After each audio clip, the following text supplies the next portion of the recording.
Señoras y señores, muy buenas noches. El Centro de Estudios en Justicia y Derechos Humanos, en nombre del señor Ministro de Justicia y Derechos Humanos, señor doctor Vicente Sañudo Salinas, y del señor director del Centro de Estudios, doctor Boris Mauricio Mendoza, les da la bienvenida a la conferencia El Referéndum y sus alcances. Nos acompaña en este magno evento la doctora Ana Neida Segarra, asesora del despacho ministerial del Ministerio de Justicia y Derechos Humanos, y también el señor magíster Hubert Wieland Conroy, profesor de la PUC y expositor invitado. Acto seguido presentamos a nuestro expositor invitado. El señor doctor Hubert Wieland Conroy es magíster por la Pontificia Universidad Católica en la materia de Derecho Constitucional. Tiene diploma de estudios superiores en Relaciones Internacionales por la Universidad de Ginebra.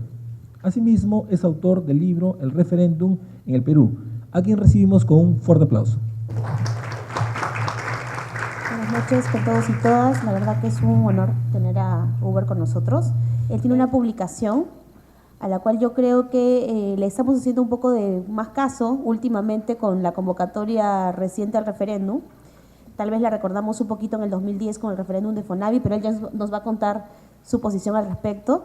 Hemos pensado esta actividad de una manera dinámica para efectos de que podamos ir conversando sobre los temas más controvertidos. El profesor Hubert Wieland lo que va a hacer es hacer una primera presentación y luego haremos unas preguntas que le formularé yo a manera más de pregunta y respuesta, y luego de eso abriremos el panel para preguntas del público. Así que, sin más preámbulo, por favor, Hubert.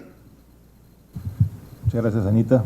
Ante todo, quisiera agradecer la generosa invitación del señor Ministro de Justicia y Derechos Humanos, el doctor Vicente Ceballos. Me parece muy oportuno que podamos sentarnos todos a conversar sobre qué es el referéndum. Todos sabemos que este domingo va a haber una votación popular, vamos a llamarla así, para aprobar 4 proyectos de reforma de la Constitución que han sido presentados por el Ejecutivo. Entiendo que también en este espacio se ha discutido sobre la substancia de cada uno de estos proyectos de reforma de la Constitución, motivo por el cual creo que no lo vamos a tratar ahora. Pero lo que veo y Anita me lo hizo notar, es que no ha habido mucha discusión sobre qué es un referéndum, ¿no? Y el referéndum es algo que aparece por primera vez en la Constitución del 93 y que antes no había. Y tan es así que nunca se ha utilizado, salvo cuando se aprobó la Constitución del 93, pero eso no fue hecho al amparo de las propias normas de la Constitución del 93, sino al amparo de una ley previa, el número no recuerdo, pero que fue de agosto del 92. Entonces fue al amparo de esa ley que se produjo la votación popular que aprobó la Constitución actual. Y recién a partir de ese momento es que entran en vigor sus disposiciones y naturalmente las disposiciones relativas al referéndum. Ahora bien, todos sabemos que el referéndum aparece en tres artículos importantes. El primero es el numeral segundo del artículo, el numeral 17 del artículo segundo de la Constitución, que refiere, se está referido a los derechos fundamentales, y como la memoria es frágil, y lo tengo acá, lo voy a leer. A ver, dice, ¿no? Artículo segundo, toda persona tiene derecho, numeral 17, a participar en forma individual o asociada en la vida política, económica, social y cultural de la nación. Los ciudadanos tienen, conforme a ley, los derechos de elección, de remoción o revocación de autoridades, de iniciativa legislativa y de referéndum. Esa es la primera referencia que aparece en la Constitución sobre el referéndum. Es un derecho fundamental de los ciudadanos, o sea, de participar mediante el referéndum. Esto no quiere decir necesariamente solamente ir a votar, no. Es un derecho de participación, ¿no? Ellos pueden convocar un referéndum. El artículo siguiente es el artículo 31, que está en el capítulo de los derechos políticos y los deberes de los ciudadanos, ¿no?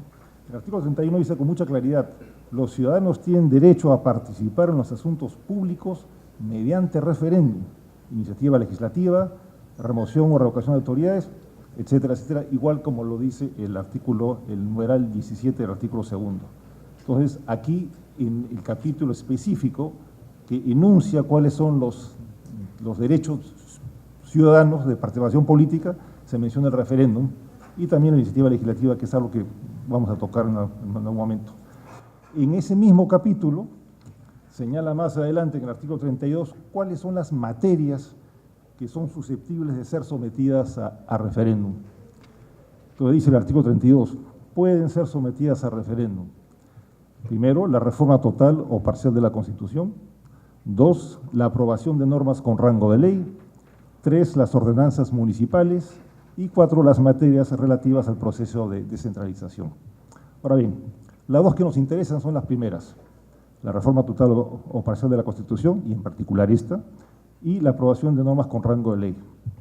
Ahora bien, el otro artículo en el cual figura el referéndum es precisamente el que nos convoca hoy día, que es el relativo al mecanismo de reforma de la Constitución.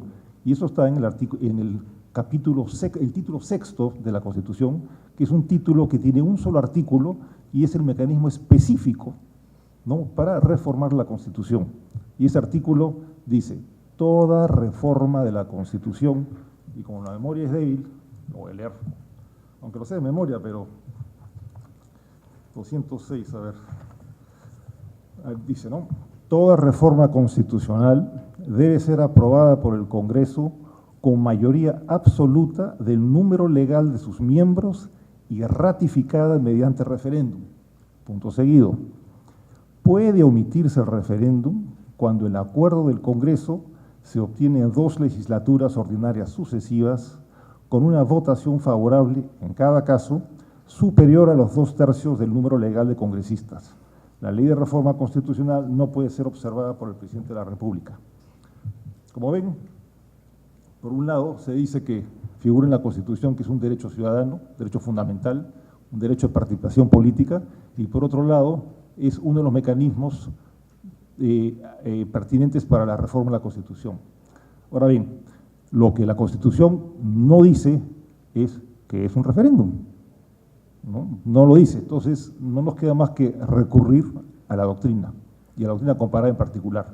Y es un poco lo que yo he hecho, como mencionó Anita al comienzo, y he revisado, digamos, la doctrina francesa, americana, inglesa, alemana, y he llegado a la conclusión que referéndum, ¿no?, creo que todos conocemos la expresión tomar una decisión ad referéndum, es una expresión muy conocida, que es cuando uno toma una decisión, pero esa decisión falta que alguien más que yo pueda confirmarla, ¿no?, tomar una decisión ad referéndum.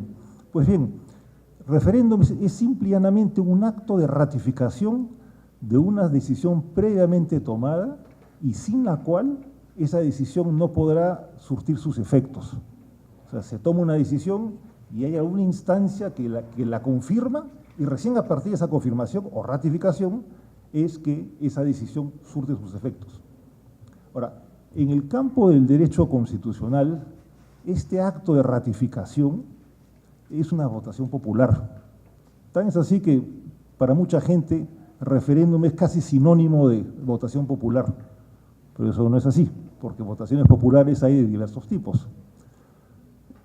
Propiamente dicho, se puede llamar referéndum a una votación popular cuyo objeto es ratificar una decisión previamente tomada y sin la cual esa decisión no podrá surtir sus efectos. ¿Ok?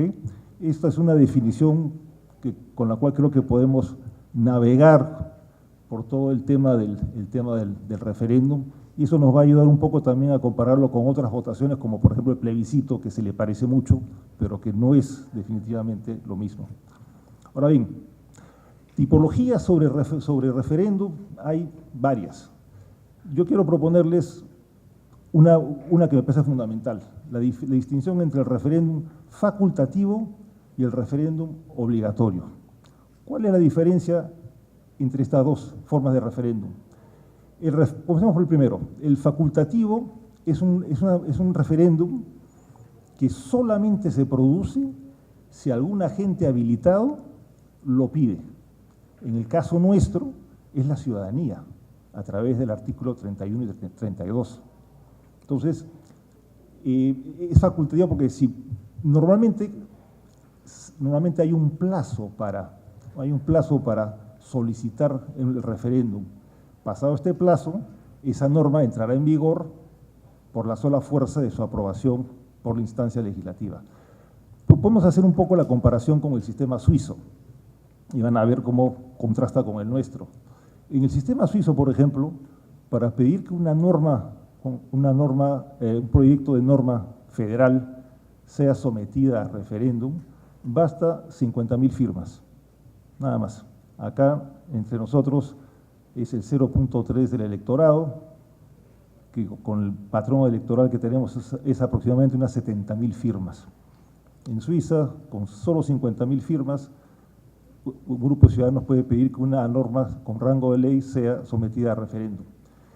Para esto tiene un plazo de 100 días entre que el Congreso aprueba la norma y la promulga. Si durante esos 100 días, que son más o menos 3 meses, nadie pide un referéndum, el referéndum no se produce y la norma entra en vigor, es promulgada y entra en vigor. ¿Ok? Entonces, nuevamente insisto, en el referéndum facultativo tiene que haber un plazo y tiene que haber un número razonable de firmas para que se pueda pedir la celebración de una votación popular para ratificar un proyecto de ley determinado. Eso lamentablemente en el Perú no lo tenemos.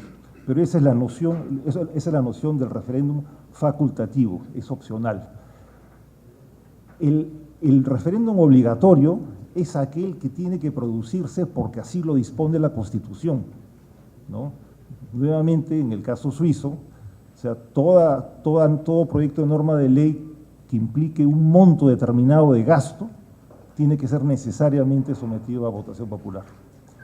Una ley que tenga que ver, un proyecto de revisión constitucional tiene que ir necesariamente a votación popular, ¿no? Entonces, la propia Constitución ordena que para que determinado tipo de norma entre en vigor tiene que haber una consulta popular.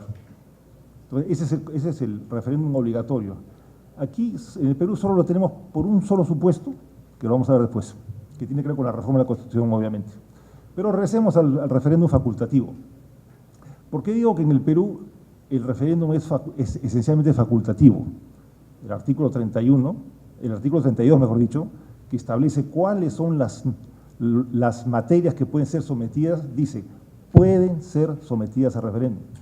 Ojo, no dice que deben ser. O sea, se puede someter a referéndum una reforma parcial de la Constitución, puede ser sometido a referéndum una reforma total de la Constitución y puede ser sometido a referéndum un proyecto de norma con rango de ley, ¿no? Ahora, ¿cómo se regula el referéndum con las normas con rango de ley? Para eso tenemos que recurrir a la ley 26.300, que es la ley de participación y control ciudadanos. Y ahí señala la norma, ¿no? Eso está en el artículo 38, 37. El referéndum, acá hay una pequeña definición que no me parece tan exacta. Dice, el referéndum es el derecho de los ciudadanos para pronunciarse conforme a la Constitución en los temas normativos que se le consultan. ¿Por qué digo que no me gusta mucho esta definición? Porque soslaya el hecho que el ciudadano tiene el derecho a convocar un referéndum.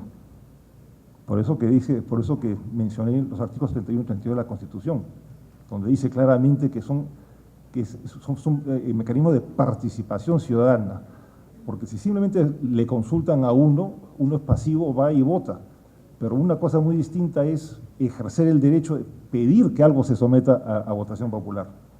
Ahora, el artículo 38 dice que regula cómo funciona el referéndum con las normas con rango de ley y dice, ¿no? Procede el referéndum en los siguientes casos: la reforma total o parcial de la Constitución, y aquí viene lo interesante, de acuerdo con el artículo 206 de la Constitución, y eso después lo vamos a hacer con más detenimiento. Habla para la aprobación de leyes, normas regionales con carácter general y ordenanzas municipales.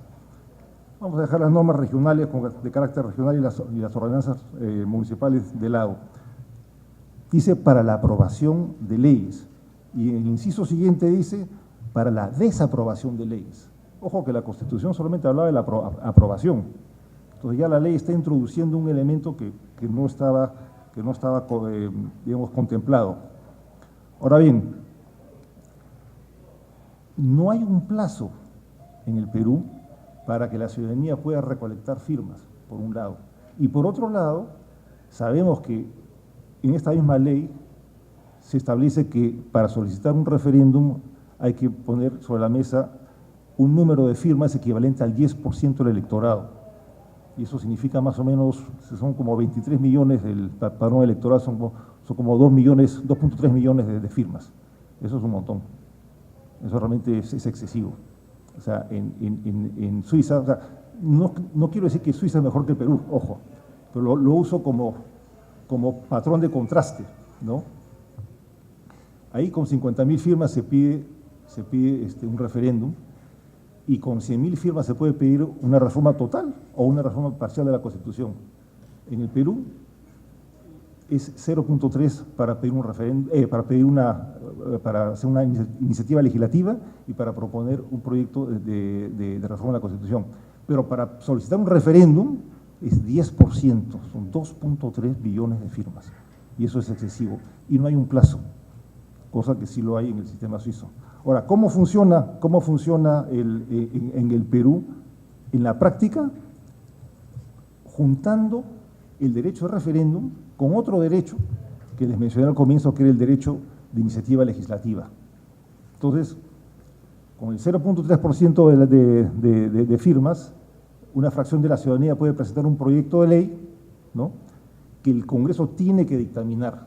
Ahora, si es rechazado o aprobado, pero con cambios sustantivos, los proponentes pueden sumar la cantidad hasta alcanzar el 10% y pedir que esa norma sea sometida a votación popular. Eso fue lo que sucedió con el FONAVI. Los fonavistas presentaron su proyecto de ley con su 0.3%, el Congreso simplemente puso de lado y aprobó una ley completamente distinta. Los fonavistas completaron el 10%, y se produjo la votación popular. Ahora, hay un detalle adicional que no he mencionado, que estoy seguro que todos lo están pensando, es que hay limitaciones.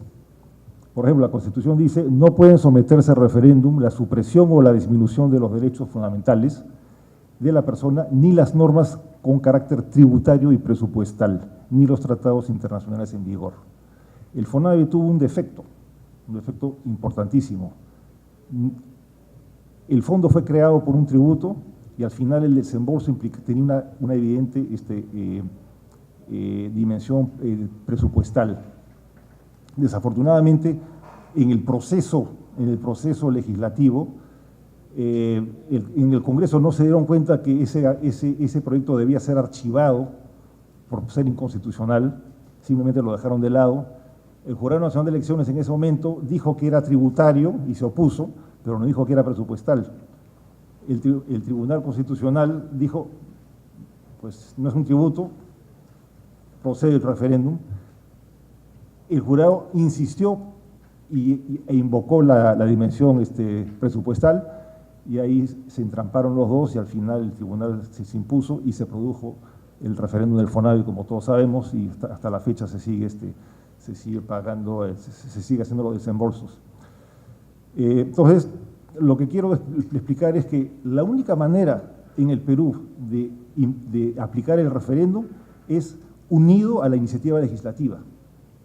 Y esto, digamos, si lo comparamos con el caso suizo, que nos sirve de contraste, ellos tienen tres instituciones fundamentales en su sistema: la votación popular, el referéndum facultativo o referéndum popular, y la iniciativa legislativa.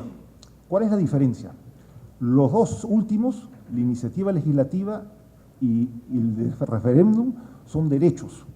La votación popular es el acto material mediante el cual se ejercen esos derechos. ¿En qué consiste el referéndum popular? Consiste en el derecho de solicitar que un proyecto que el Congreso suizo ha aprobado sea sometido a votación popular. Ese es el derecho de referéndum popular. Y el derecho de iniciativa legislativa es el derecho a proponer un proyecto de ley. Pero la diferencia entre el caso suizo y el caso nuestro es que la iniciativa legislativa en el caso suizo termina en una votación popular de todas maneras, necesariamente. Acá solamente si los proponentes suman el número restante de firmas, o sea, el 9.7% de firmas restantes al 0.3 original. En Suiza es toda iniciativa legislativa, toda, va necesariamente a ser aprobada por referéndum. Ahora bien, dejemos esto de lado, vámonos ahora a la Constitución. Y aquí hay un fenómeno muy interesante. Decía que el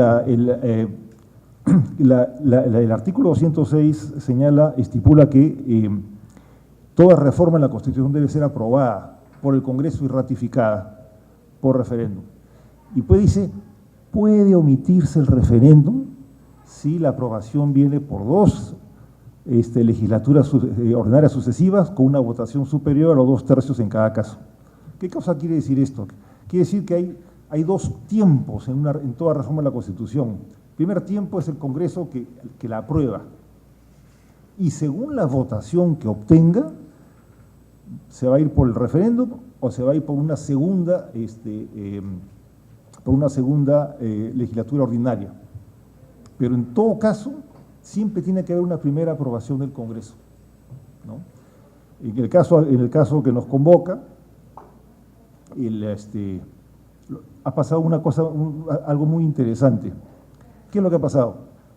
Lo que ha pasado es que efectivamente los 4 proyectos pasaron la mayoría absoluta, en cuyo caso había que someterlo a referéndum, y eso hubiera sido, digamos, el único caso, digamos, el único supuesto de referéndum obligatorio. Sobrepasa la mayoría absoluta, ergo, para que continúe y concluya el procedimiento tiene que ser sometido a referéndum necesariamente. Pero ¿qué pasó? Los 4 proyectos superaron los 2/3. Entonces, el momento que superan los 2/3, ya ese referéndum obligatorio se vuelve facultativo, porque la Constitución dice puede omitirse el referéndum, no que debe omitirse. Entonces, en ese caso, queda a discreción del Congreso, en sus facultades constitucionales, aprobarlo por referéndum, porque tiene la posibilidad de hacerlo, o decir no, vamos a ahorrar dinero y vamos a ir a una segunda votación en la legislatura ordinaria siguiente. Hubo un acuerdo entre el Ejecutivo y el Legislativo y se decidió optar por el referéndum, ¿no? Entonces, el referéndum que vamos a tener este domingo va a ser el primer referéndum en un marco constitucional. Recordemos nuestra definición original.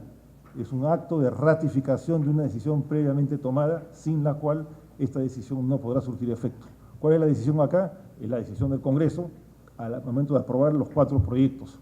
Entonces, recién cuando la ciudadanía se pronuncie, esa decisión se va a materializar y va a surtir sus efectos jurídicos. Entonces, vemos cómo el referéndum encaja en el sistema el mecanismo de reforma de la Constitución. Yo creo que lo dejaría aquí por el momento y estoy yendo a escuchar las preguntas de Anita y naturalmente las de todos ustedes. Muchas gracias. Muchas gracias, Hubert. Yo creo que ha quedado todo muy claro, de hecho que me estoy quedando sin preguntas. Pero yo las he agrupado en 5 temas en principio, con cargo a que comencemos uno por uno y de repente tú vayas planteando algunas cuestiones. Un primer debate es sobre el origen, ¿no? Sobre el origen del referéndum. Nosotros sabemos que hay referéndums que se llaman desde arriba, que vienen de las instituciones o referéndums más populares, ¿no? Entonces, la primera pregunta que yo tendría es, estos referéndums institucionales, ¿cómo han funcionado en la región? Pensando en Venezuela, pensando en casos de ese tipo. Lo siguiente, ya en referéndums populares, entiendo que de lo que tú nos explicas, que muchos coinciden, bueno, yo también coincido con la idea de que la Constitución siempre tiene que ser reformada previamente con una aprobación del Congreso, no hay un referéndum popular, digamos, para reformar la Constitución. Pero mi pregunta sería, ¿esto debe ser así? ¿O deberíamos pensar en la posibilidad de una reforma de la Constitución que venga directamente desde la ciudadanía? Y eso por ahorita, y ya luego seguimos.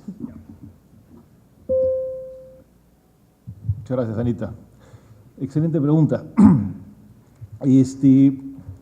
Todo es cuestión de diseño finalmente, ¿no? Es cuestión de cada pueblo decide de qué manera confecciona sus normas y las aprueba y de qué manera las cambia. Eso es una decisión que cada pueblo toma y toma conscientemente, ¿no? Para eso el pueblo se organiza políticamente a través de partidos políticos que son los que proponen a la ciudadanía una fórmula u otra. Todo lo largo, digamos, de lo que he tratado de explicarles, está utilizando el sistema suizo un poco como contraste, ¿no? Pero hay un tema que es absolutamente fundamental, y es que las normas, para ver si son adecuadas o no, no deben ser vistas en abstracto. Hay que verlas según la tradición, digamos, cultural del pueblo que se rige por ellas. Porque según cómo sea esa tradición, el pueblo se va a comportar de una manera o de otra frente a sus propias normas. Ahora, por ejemplo, en el caso puntual de una reforma que venga de la ciudadanía directamente, o sea, sin pasar por el Congreso, eso ni los suizos lo tienen. Los suizos tienen tienen la revisión, lo que llaman la revisión total, y tienen la revisión parcial. En la revisión total, que vendría a ser un poco el equivalente de nuestra reforma total, aunque es un misterio de dónde sale digamos, esa idea que está en el artículo 32 de la reforma total, aunque después podemos conversarlo, ¿no?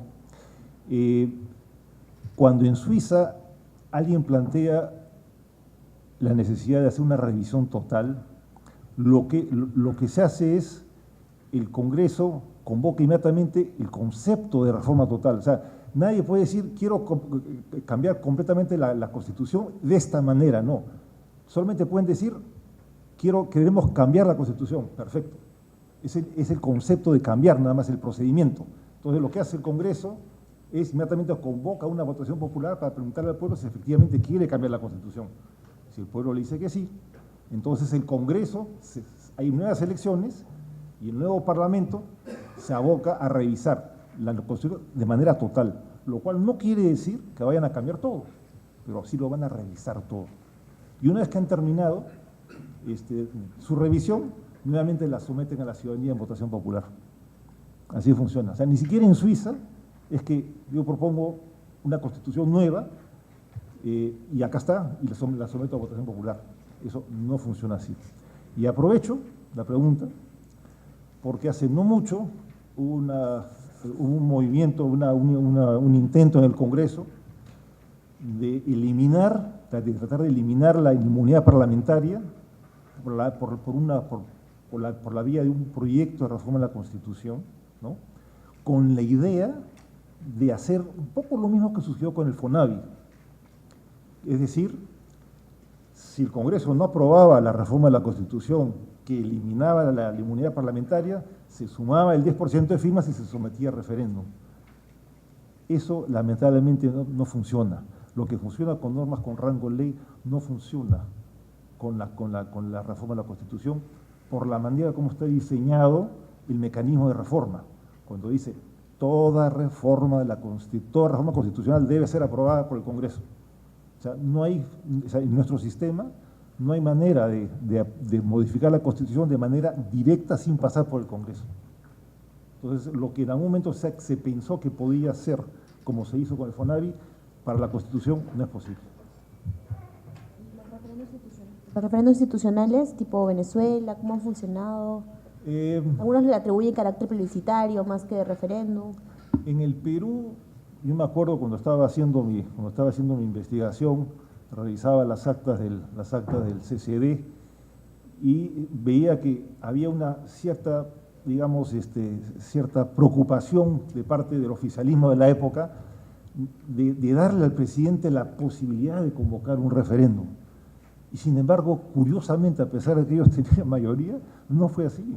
Si uno lee la Constitución, y yo les he leído los artículos principales, el presidente de la República no tiene ninguna facultad para él, motu propio, convocar a un referéndum. Él puede sugerirlo, pero no lo puede convocar. Y o sea, en el campo de la reforma de la Constitución es el Congreso que lo hace, amparado por lo que el propio artículo 206 le da, la ciudadanía eventualmente por lo que el artículo 32 y 31 les da, pero utilizar el referéndum, o sea, una votación popular en el Perú, como se podría hacer en tiempos, digamos, de dictaduras, donde se llama un referéndum para legitimarse, eso en el Perú no se puede hacer. Nuestro diseño constitucional no lo permite. En esa línea yo tendría una duda respecto a, creo que de algún modo lo has adelantado. ¿No se puede hacer entonces como proponente nada si es que el Congreso de algún modo desnaturaliza la reforma o la iniciativa de reforma constitucional? ¿No hay ninguna alternativa para el proponente, sea el pueblo, sea el presidente, sea el congresista? En el diseño constitucional que tenemos, no. O sea, técnicamente el Ejecutivo o la ciudadanía, por la ciudadanía también puede plantear un proyecto de reforma de la Constitución. Lo pueden plantear al Congreso y ya eso queda en manos del Congreso. ¿Y debería? Cuestión de diseño político. O sea, eso son opciones políticas. Una cosa es lo que dice la ley y otra cosa es las decisiones políticas que un pueblo toma. Podría ser directamente, pero como digo, ni siquiera los CISO lo tienen. Pero los CISO tienen dos tipos de revisión. La total, que ya le he explicado, donde uno simplemente plantea la posibilidad, pone en práctica el movimiento, pero es el Congreso el que la hace. Y la otra son las reformas, lo que llaman las revisiones parciales. Y ahí hay dos maneras de hacerlo. La fracción de la ciudadanía puede presentar, digamos, un proyecto ya bien redactado como proyecto de ley, o puede presentar un proyecto en que simplemente enuncia lo que quiere, ¿no? Entonces, cuando es un proyecto hecho, eso ya el Congreso lo examina y verifica que haya unidad de forma y de fondo. De forma significa que sea o bien el principio o bien el texto bien redactado. Lo que no pueden aceptar son una combinación de las dos. O sea, no puede ser que sea un artículo bien redactado y al mismo tiempo una idea vaga. Eso es inaceptable.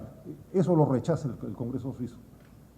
O está todo redactado o es simplemente una idea, ¿no? Y la unidad de fondo es que haya una coherencia intrínseca entre los elementos del proyecto.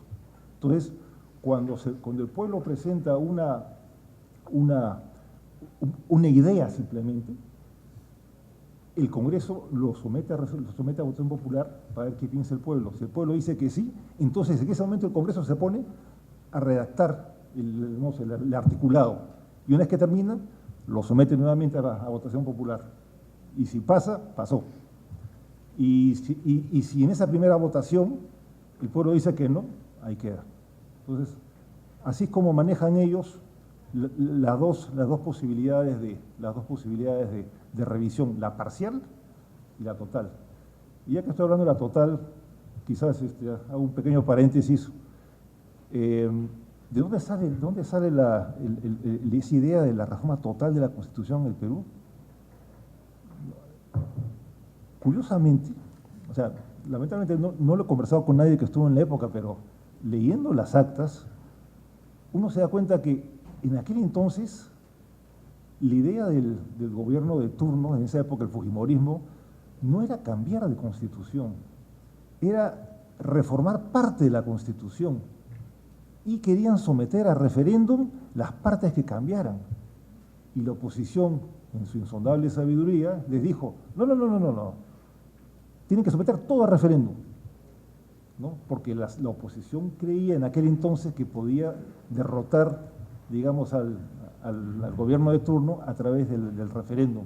Entonces, la oposición insistió en que toda la reforma fuese sometida a referéndum, no solamente los cambios que se les hiciese.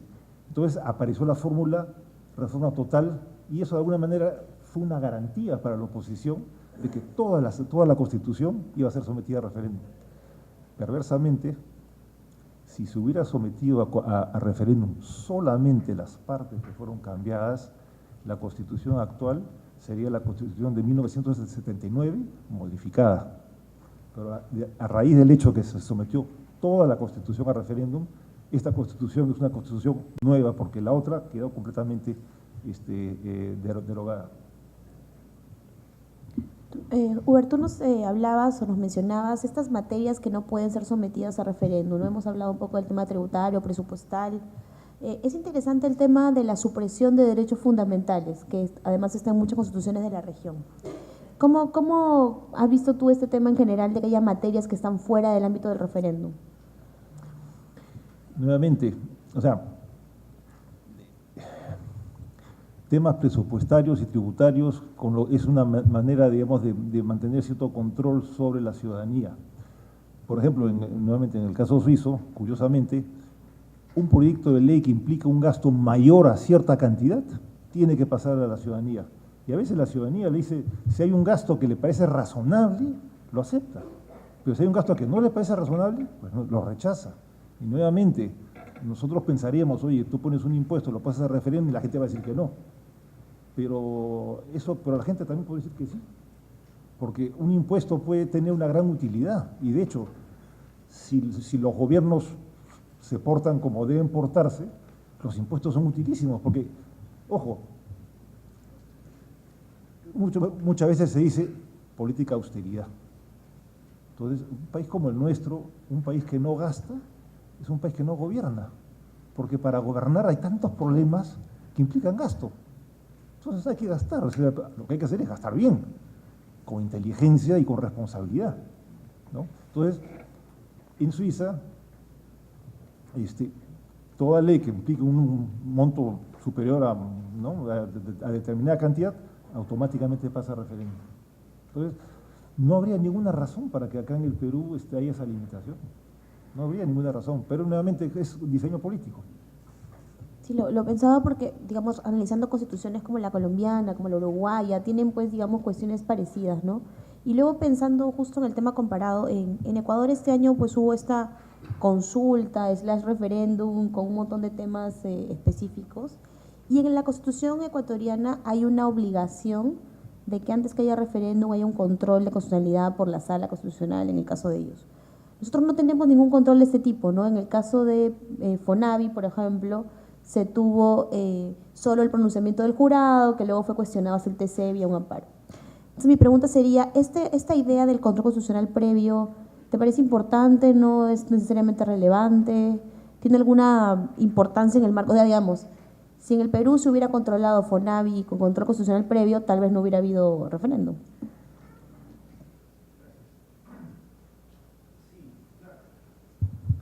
Sí hubo control, o sea, no hubo como en el Ecuador, pero o sea, el TC hizo un control y el jurado también, los dos lo hicieron, pero o sea, no quiero criticar al jurado, pero si el jurado le hubiera dicho al Tribunal Constitucional, oye, hay una dimisión tributaria y también presupuestal, entonces no había forma de someter ese proyecto de ley a votación popular, pero lamentablemente por motivos que desconozco, el jurado no se, mejor dicho, la explicación que da el jurado es que nos pareció suficiente poner que era tributario y ya les pareció que no era necesario decir que era presupuestal y era más presupuestal que tributario finalmente, y por eso pues, hubo ese control me parece que es correcto. Además los suizos también lo tienen, cuando ellos miran si hay una unidad, digamos, de fondo y de forma en los proyectos, lo pueden parar. Yo creo que es saludable, pero nuevamente hay que ver, digamos, el entorno social, político en el cual un determinado diseño constitucional se desempeña. Y pensando justamente en eso, me interesaba que hablemos de la campaña, ¿no? En otros países como Colombia, como Ecuador mismo, las organizaciones civiles, por ejemplo, se pueden acreditar a favor de una opción u otra, ¿no? Aquí lo que el jurado decidió era que en principio los legitimados para actuar eran los partidos políticos y la verdad que solo un partido político finalmente se ha acreditado me parece que es por el no en todos. la pregunta sería, ¿quiénes deben ser los actores en el marco de una campaña, de un referéndum? ¿Quién debe participar? ¿El proponente, la sociedad civil, los partidos? Todos deben participar. Esto es para participación ciudadana. Mientras más gente participe, mejor. El que no participa pierde. Todos deberían participar, la sociedad civil, los partidos políticos, todos. Inclusive el Estado, porque las propuestas fueron hechas por el Ejecutivo. El Ejecutivo debería defender sus propuestas y más que defenderlas, explicarlas. Porque lo que a todos nos interesa es que el voto ciudadano sea un voto informado, meditado, responsable, maduro. Y eso solamente se consigue compartiendo información. Claro, eso en relación con el Ejecutivo, claro, creo que el rol finalmente ha sido más de contar los proyectos, ¿no? Pero había un cuestionamiento respecto de la neutralidad, esta idea de que en un proceso electoral los funcionarios públicos no pueden presentar su opinión respecto del sentido de la votación. ¿Cómo verías esto en el marco de un referéndum? Porque, de hecho, muchos especialistas cuestionan esta interpretación un poco amplia de la neutralidad en el marco de un referéndum, sobre todo como este, ¿no?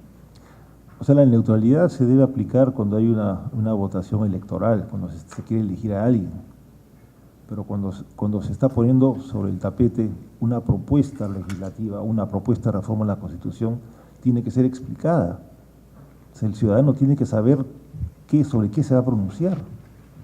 O sea, yo me estoy sintiendo mal de mencionar a los suizos, pero los suizos, cuando hay un proyecto así, inclusive en Suiza el Ejecutivo puede poner un contraproyecto. O sea, si al Ejecutivo, al Parlamento o al Consejo Federal, digamos, no le gusta el proyecto, tiene todo el derecho de poner un contraproyecto y darle a la ciudadanía, este es el proyecto del ciudadano y este es el contraproyecto nuestro que nos parece mejor. Y dejan en manos de la ciudadanía decidir cuál les gusta más, pero tiene que haber información, necesariamente. Creo que en algunos países incluso hacen público el sentido de su voto desde los proponentes. Me parece que en Irlanda, no recuerdo exactamente la experiencia. Podría ser, no sé. En todo caso, para un poco ir cerrando, el resultado del referéndum. Digamos, nosotros tenemos, entiendo, un referéndum que es finalmente vinculante, es decir, estamos vinculados por el resultado que salga del 9 de diciembre.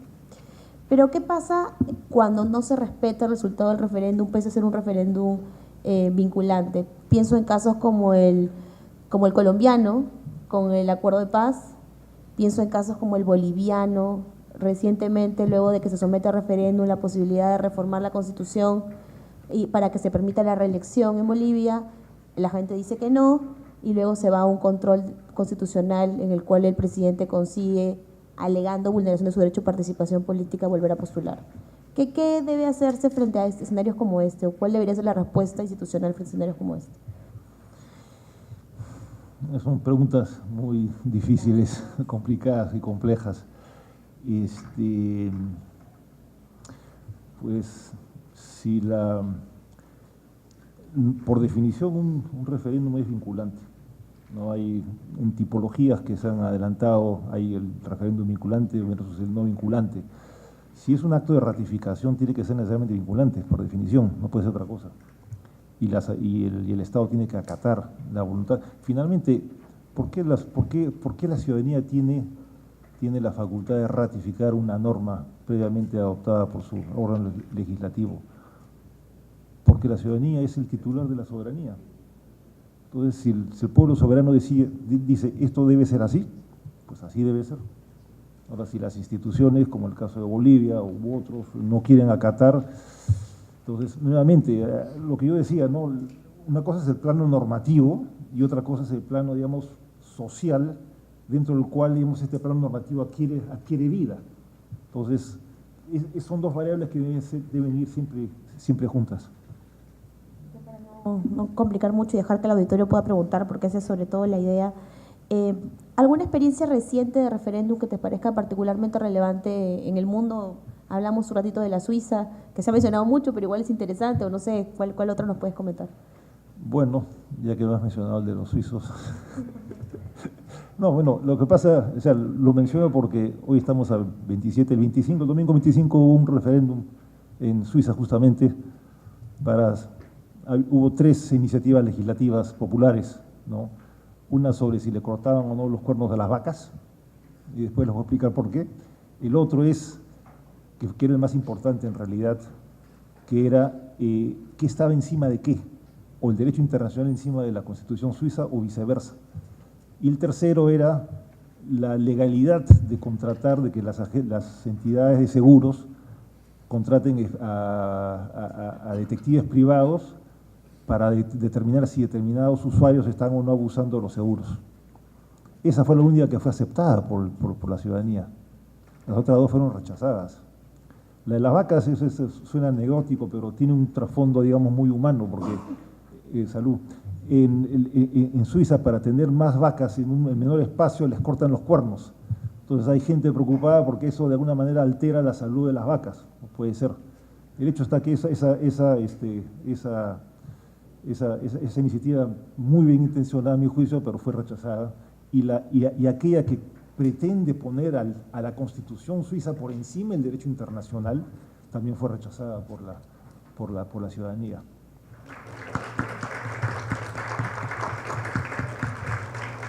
Le está entregando las Constituciones del Perú debidamente sistematizadas, editada por el Ministerio de Justicia en el marco de la Biblioteca del Bicentenario.